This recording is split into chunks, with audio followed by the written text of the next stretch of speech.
When a liberal TV host attempted to ambush Donald Trump with questions regarding his marriage on live television, she had no idea it would become the biggest blunder of her career. But before we continue, leave a comment and share where you're watching from. It was prime time on a major network with millions tuning in live. The host was notorious for her tricky moments with conservative guests, and tonight she believed she had the perfect trap prepared. Her team had spent weeks formulating questions aimed at embarrassing Trump and undermining his family values. But she was unaware of what was about to unfold. As the cameras began rolling, Trump sat composed in his chair while the host displayed that familiar, insincere smile of hers, the kind that media elites wear when they think they are about to ruin someone's reputation. 3, 2, 1. What happened next would not only devastate her career, but demonstrate to America what true family values look like. It all started with what appeared to be an innocent question. Mr. Trump, you've built an empire, become president influenced. Millions, would you say you're just fortunate? She delivered it with that rehearsed smile, the kind that makes you question what lies beneath. But Trump had encountered this tactic before. Start soft, then twist the knife. He leaned forward slightly, his face a blend of confidence and amusement. You know, it's interesting you ask that Trump replied, his voice calm and measured. The liberals love that word, fortunate. They use it to undermine success, to imply that hard work and sacrifice don't matter. But let me tell you something about luck. It doesn't construct skyscrapers. It doesn't generate thousands of jobs. And it certainly doesn't make America great. You could see it in the host's eyes. This wasn't the defensive answer she'd anticipated, but she pressed on her smile, tightening just a bit. So you're suggesting everything you've accomplished is solely due to hard work? Now, I'm saying, Trump responded, his voice rising in intensity, that success comes to those who deserve it. Yes, I've been fortunate, but I've also toiled harder than most can fathom. I've had sleepless nights, deals that seemed impossible, challenges that would have broken many others. But here's what truly matters. I've never done it alone. Others do, though. The host's eyebrows lifted slightly there. It was the opening she thought she'd been waiting for.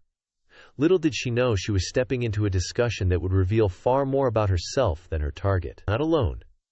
She asked, her voice laced with feigned curiosity.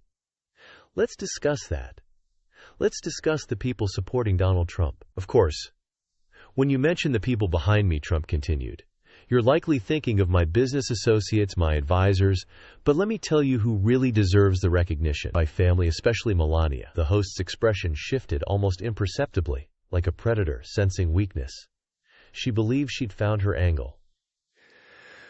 Ah, yes, Melania, you know, many people question her role in all of this. Some say she's rather quiet for such a powerful man's spouse. Trump's eyes narrowed slightly. The studio air thickened with tension as he responded, quiet, number, dignified. Yes, there's a significant difference, though I understand why some in the media might not grasp that idea. A nervous titter rippled through the audience. The host shifted in her chair, clearly not anticipating this pushback, but she pressed on her voice, adopting a concerned tone that fooled no one well. What I mean is, we seldom hear from her, unlike other political wives who are quite visible. Don't you think the public deserves to learn more about the woman behind Donald Trump? The public. Trump replied, his voice carrying a mix of pride and protective steel, knows exactly what they need to know about Melania. She's brilliant, accomplished, and chooses her moments carefully, unlike some who feel the need to fill every silence with noise. The audience murmured in approval. The host's practiced smile faltered for a moment as she realized her usual tactics weren't effective. But instead of backing off, she decided to push harder. Let's discuss those accomplishments, she said, her tone shifting to something more confrontational. Because some people say, well, they wonder if her main achievement isn't simply being Mrs. Donald Trump. The temperature in the room seemed to drop 10 degrees. Trump's expression hardened, and even the cameraman exchanged glances. What happened next would become one of the most discussed moments in television history. Let me be very clear about something, Trump said, leaning forward slightly. Since you want to discuss achievements, let's talk facts. Melania speaks 5 languages fluently. She's established her own successful career. She's represented our country with more grace and dignity than any first lady in recent memory. But you wouldn't know about that, would you? Because the mainstream media is too busy promoting their own narrative. The host, sensing she lost control of the conversation, tried a different tactic. Of course, Mr. Trump. But don't you believe that being married to you has opened certain opportunities for her? Yours? Trump chuckled, but there was no humor in it. You know what's intriguing about that question? It illustrates exactly what's wrong with how some people think success isn't about doors being opened. It's about what you do once you're in the room. And Melania, she doesn't just walk through doors. She transforms every room she enters. The audience broke into spontaneous applause. The host's face flushed slightly as she realized her narrative was disintegrating, but surely she pressed on her voice, taking on an edge of desperation. You must acknowledge that your position, your wealth, your influence, it all impacts how people perceive her? Trump's response was immediate and sharp. You mean how people like you perceive her? Because, let me tell you something about influence and wealth. They don't create character, they reveal it to him. And what Melania has revealed, through every challenge, every attack, every unfair criticism, is exactly why I'm proud to have her by my side. The host's smile had completely disappeared now, but she was about to make her biggest mistake yet. Well, since you mentioned being by your side, the host said, her tone growing bolder. Let's discuss that, your lifestyle, Mr. Trump.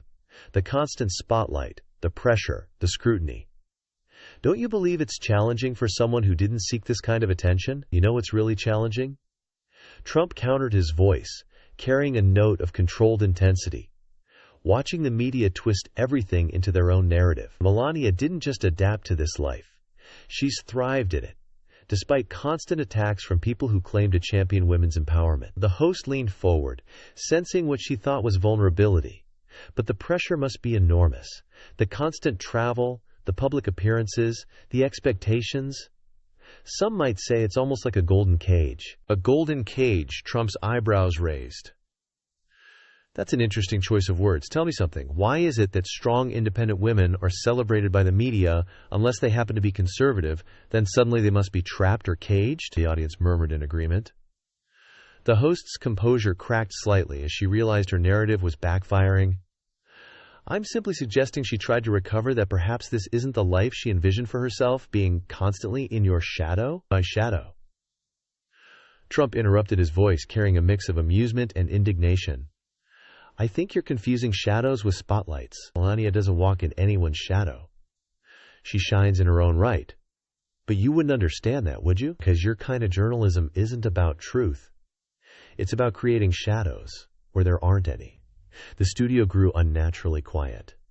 The host-producer was frantically speaking into her earpiece, but she had already committed to her course. She was about to cross a line that would make television history, and not in the way she'd hoped. Her next question would shock everyone in the room. Mr. Trump, she said, dropping all pretense of professionalism. Let's be straightforward. You're a powerful, wealthy man. You could have any woman you want, yet you remain with someone who she paused for effect. AG, alongside you. Don't you ever think about trading up? The silence that enveloped the studio was deafening. Several audience members audibly gasped. Trump sat perfectly still, his expression unreadable for a long moment. Trading up, he finally repeated, his voice deadly quiet. Let me tell you something about value, since that seems to be all you understand in business. Yes, sometimes you trade up, you find a better deal, a newer model, a shinier option. But we're not talking about real estate or cars here. We're talking about my wife, my partner, the mother of my son. He leaned forward, his eyes locked on the host, and let me tell you what real value is. Real value is someone who stands by you when the cameras are off. Real value is someone who tells you the truth when everyone else is telling you what you want to hear. Real value is loyalty, integrity, and character, something that clearly isn't taught in journalism school anymore. The host's fake smile had completely vanished. Now she looked like someone watching their career implode in real time. Mr. Trump, I think you're misinterpreting. She tried to interject. No, I'm interpreting exactly what you said, and now let me tell you what everyone at home is thinking. They're thinking about their own relationships, their own marriages, the years they've spent building something real with someone they love, and they're disgusted by your suggestion that all that history, all that loyalty, all that love should be thrown away for what a newer model. The audience burst into applause, but Trump raised his hand, silencing them. He wasn't finished. You know what makes America great? It's not just our success stories, it's our values, family, loyalty, commitment. The understanding that real relationships aren't about what's convenient or what looks good on magazine covers. They're about standing together through thick and thin. He leaned back in his chair now, completely in command of the situation. So no, I've never thought about trading up. Because there is no up from Melania. There's no upgrade from someone who stood by you through everything, who's helped you become a better person, who's been your rock through every storm. The host was now frantically shuffling her note cards, desperately looking for a way to regain control of the interview, but it was too late. The power dynamic had shifted irrevocably. And let me tell you something else. Trump continued about to deliver the final blow that would make this interview go down in television history. The real story here isn't about me or Melania. Trump said, his voice now carrying a tone of someone delivering a lesson rather than defending against an attack. It's about you, about what you represent in today's media. He gestured toward her note cards. You came here with your prepared questions, your little traps, thinking you'd expose something. Instead, you've exposed yourself. You've shown everyone watching exactly what's wrong with the mainstream media today. The host producer was frantically signaling through her earpiece, but she sat frozen, unable to regain control of the situation. You see, Trump continued, you thought you were going to embarrass me by suggesting I might leave my wife for someone younger. Instead, you've embarrassed yourself by showing you don't understand the first thing about real relationships, real commitment, or real journalism. The studio audience had begun to shift in their seats, many nodding in agreement, some even standing. Let me tell you what real journalism would look like. It would ask about Melania's charitable work, about her initiatives as First Lady, about her impact on millions of Americans, but that wouldn't give you your viral moment, would it? That wouldn't fit your narrative. Trump leaned forward, his voice becoming more intense. You know what really bothers people about the mainstream media? It's not just the bias everyone can see, that it's the fact that you've abandoned real journalism for cheap shots and tricky moments. You've traded substance for sensation. The host attempted to interject, Mr. Trump, we're simply trying to ask the questions our viewers need to know. Trump cut her off firmly. You're trying to create controversy where there is none. You're trying to suggest that a man in my position would naturally want to leave his wife for someone younger because that fits your shallow worldview. But let me tell you something. Real men, real leaders stand by their commitments. They honor their vows. They appreciate the value of a true partnership. The audience erupted in spontaneous applause, drowning out the host's attempts to regain control. But Trump wasn't finished. He had one final point to make. And here's the thing about true partnerships. Trump continued now, speaking with calm certainty. They get stronger with time. Every challenge you face together, every victory you share, every storm you weather, it all builds something that your kind of shallow thinking could never grasp. The host, desperately trying to salvage the situation, attempted one last defense. Mr. Trump, we're just trying to have an honest conversation about honest. Trump let out a short laugh. You want honest? Let's be honest. You came here hoping to embarrass me, to suggest that my marriage is just about appearance or convenience. Instead, you've shown everyone watching exactly why the American people don't trust the media anymore. He gestured to the audience, to the cameras. Look around this studio. Every person here knows exactly what you were trying to do, and every person watching at home knows too. They see through these tactics. They understand what real relationships look like. The host's face had turned an alarming shade of red. Her producer was now frantically signaling for a commercial break, but Trump held up his hand. No, let's finish this, because there's one more thing everyone needs to hear.